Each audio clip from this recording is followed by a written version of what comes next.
Good morning बच्चों। आज हम लोग पाकुड़ जिला प्रशासन द्वारा प्रायोजित परख 20 के तहत अर्थशास्त्र विषय का कक्षा 10 का अध्याय 4 यानी वैश्वीकरण और भारतीय अर्थव्यवस्था अध्याय के बारे में जानकारी लेंगे। मैं रूपेश कुमार RK+2 स्कूल हिरनपुर में अर्थशास्त्र विषय का सहायक शिक्षक हूँ। आइए हम लोग चर्चा की शुरुआत करें।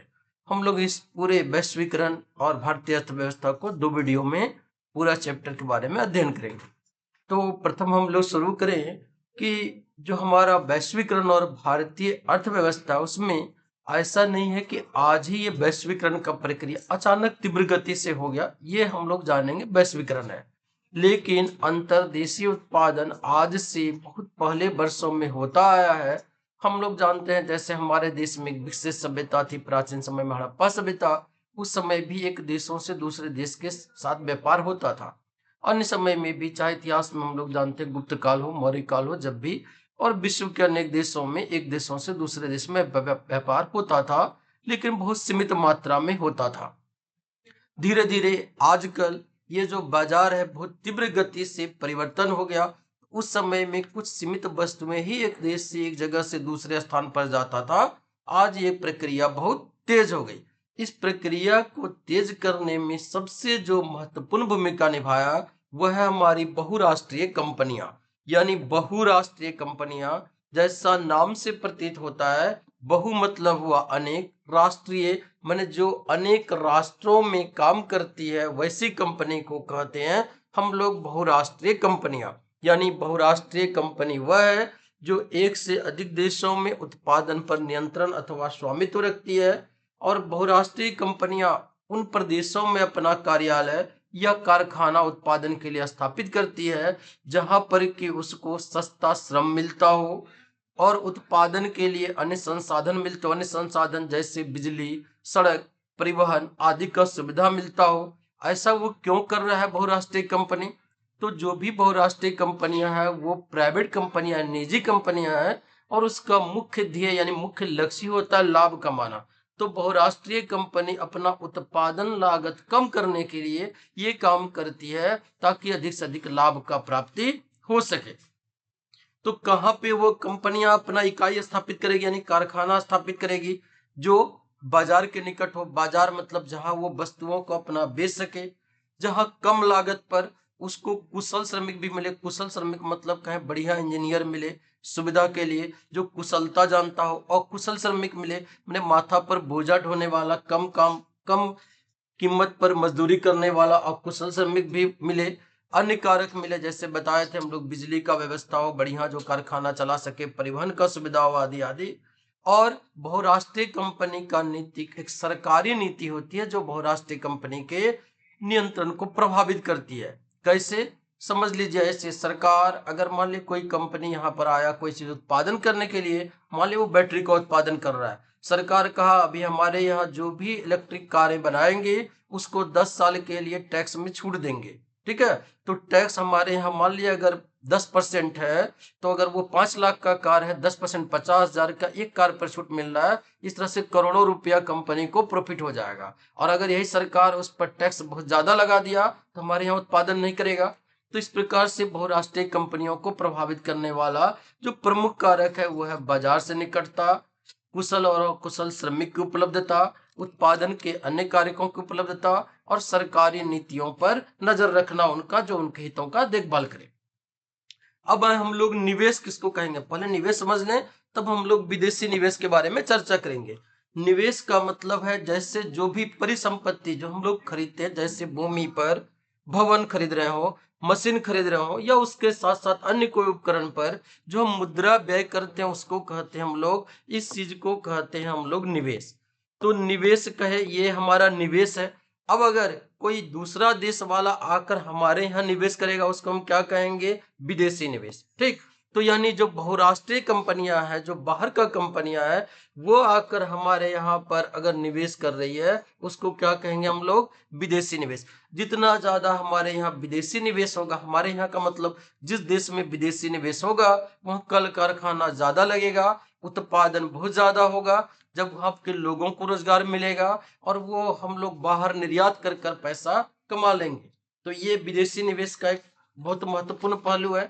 अब हम लोग बहुराष्ट्रीय कंपनियां काम कैसे कैसे करती है, क्या क्या काम करेंगे जिसके जरिए वो उत्पादन पर नियंत्रण स्थापित कर ले। तो बहुराष्ट्रीय कंपनियां आई, मान ली कोई कंपनी, हम लोग उदाहरण के लिए ऐसे लेते हैं, आई मान ली कोई बाहर का कंपनी, यहाँ का छोटा कंपनी था कोई दूसरा, और उस कंपनी को खरीद लिया या उसके साथ मिलकर एक संयुक्त उत्पादन लगाया। पहला चीज हम लोग आया संयुक्त उत्पादन पर। तो उसके साथ मिलकर वो एक संयुक्त उत्पादन लगाया, तो नया जो बड़ा कंपनी आया, बहुत मात्रा में पैसा लगाया, निवेश किया और उसके साथ नया प्रौद्योगिकी लाया। लेकिन हुआ उसको क्या फायदा हुआ, जो बहुराष्ट्रीय कंपनी आया, जो छोटी कंपनियां यहाँ मार्केट बना कर रखी थी, अपना सामान बेच रही थी, वो उसको क्षेत्र मिल गया, वो उसको वहां पर जितना उसके द्वारा जो व्यवस्था स्थापित किया गया था वो व्यवस्थाएं मिल गया, वो फटाफट यहाँ उत्पादन कर कर लाभ कमाएंगे। एक उसका तरीका होता है बहुराष्ट्रीय कंपनियों के काम करने का, संयुक्त उत्पादन। दूसरा क्या है, वो आया और वहां जो छोटी कंपनियां थी उसको खरीद लिया, मतलब स्थानीय कंपनियों को खरीद लिया। उस जो कंपनी, मान लीजिए कोई यहाँ पर अभी छोटा सा कंपनी था कार निर्माण वाला, बड़ी कंपनी आकर खरीद लिया उसको, वो सिर्फ नाम बदल गया। जैसे एक समझते हैं हम लोग, हीरो होंडा कंपनी था, पहले संयुक्त उत्पादन किया, बाद में मान लीजिए अगर दोनों अलग अलग भी हो गया, उसके लिए वो बाजार हो गया, या छोटा सा कोई कंपनी को खरीद कर यहाँ पर वो बड़ा सा अपना एक संयंत्र स्थापित कर दिया, स्थानीय कंपनियों को खरीद कर। तीसरा चीज है हमारा ब्रांड नाम। बड़ी कंपनियां आई, उसका एक मानक है, मानक पर खरा उतरने के लिए वो छोटे छोटे लोगों को अपना काम दे दिया, और अपने जैसे हम लोग जाने के उदाहरण के लिए मान ले पतंजलि, पतंजलि जो हम लोग जानते हैं बाबा रामदेव, वो अपना आटा नहीं बना रहे हैं, ब्रांड है वो पतंजलि का, अलग अलग चीज बनाए, नाम लग गया वो पतंजलि का, चूंकि उनका नाम है उनके नाम से बिक गया। इस प्रकार से बहुत सारी बहुराष्ट्रीय कंपनियां हैं जो ब्रांड नाम से, यानी जो छोटे छोटे उत्पादकों को अपना मानक पर खड़ा उतरने को दिया और उस ब्रांड के नाम से वो बिक गया। आज हम लोग विदेश व्यापार और बाजारों का एकीकरण। तो विदेश व्यापार यानी ऐसा है कि विदेश व्यापार बहुत पहले से होता आया, एक दूसरे देशों में आवागमन होता था, आज भी होता है। तो दो बाजारों में विदेश व्यापार से क्या फायदा होगा, बाजार एक हो जाने से एक फायदा हुआ कि वस्तुओं और सेवाओं का मूल्य जो है वो लगभग लगभग एक समान हो गया। जो हम लोग यहाँ देखेंगे, जो सामान हमको अपना पाकुड़ में मिल रहा है, वही सामान हम देखेंगे जाकर चीन का भी बाजार में मिल रहा है, अरब का बाजार में भी मिल रहा है। तो इससे बाजारों का मूल्य भी लगभग लगभग एक समान होगा, प्रतिस्पर्धाएं होंगी। जैसे हम लोग एक उदाहरण के तौर पर लेते हैं, हमारे यहाँ पर पहले खिलौना बनता था, जो गाड़ी वाला, ये सब बच्चों के लिए खिलौना, वो बहुत महंगा था और विभिन्न प्रकार का वेराइटीज नहीं था उसमें। जब हमारे यहाँ चीनी खिलौना आया, चीन का खिलौना, बहुत सब देखते हैं हम लोग, खिलौना आया छोटा छोटा और उसमें लाइट लगा हुआ है, बड़ा आकर्षक था। चीनी खिलौना आया भारतीय बाजार में और तुरंत ही वो चीनी खिलौना यहाँ कब्जा कर लिया। मतलब चीनी खिलौना, मान ली हमारा अपना खिलौना 100 रुपया में वो मोटर गाड़ी मिल रहा है, चीन का खिलौना 20 रुपया में मिलने लगा, 30 रुपया में मिलने लगा। हम लोग खरीदे, उसमें लाइट भी जलता, बड़ा आकर्षक लगता। तो फायदा हुआ, चीनी कंपनियां यहाँ आकर काम करने लगी, खिलौना बहुत बिकने लगा। लेकिन एक घाटा भी है कि यहाँ भारतीय जो लोग तभी से खिलौना निर्माता थे, उनको बहुत घाटा हुआ। अब हम लोग जाने वैश्वीकरण क्या है। ठीक, तो वैश्वीकरण, वैश्वीकरण का मतलब है कि विभिन्न देशों के बीच परस्पर संबंध, और ये जो बहुत तेजी से एकीकरण का प्रक्रिया हुआ, खास कर 1950 के दशक के बाद, जो बहुत तेज गति से विश्व का बाजार एक दूसरे से जुड़ गया, इस घटना को हम लोग कहते हैं वैश्वीकरण।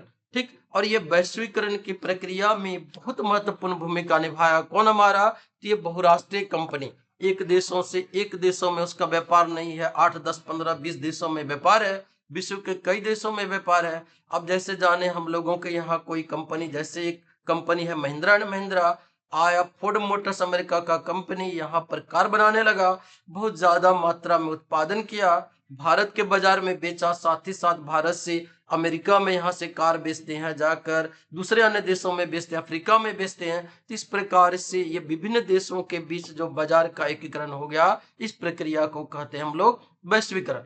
वैश्वीकरण की प्रक्रिया को बढ़ाने में बहुत महत्वपूर्ण भूमिका निभाया हमारा टेक्नोलॉजी। देखते हैं आज इंजीनियर का बहुत ज्यादा डिमांड है, बहुत नया नया प्रौद्योगिकी आया, और खास कर सूचना और संचार प्रौद्योगिकी यानी आईटी। यहाँ एक जगह कोई सूचना आया, अमेरिका में कोई रिसर्च हुआ, तुरंत भारत में आ गया।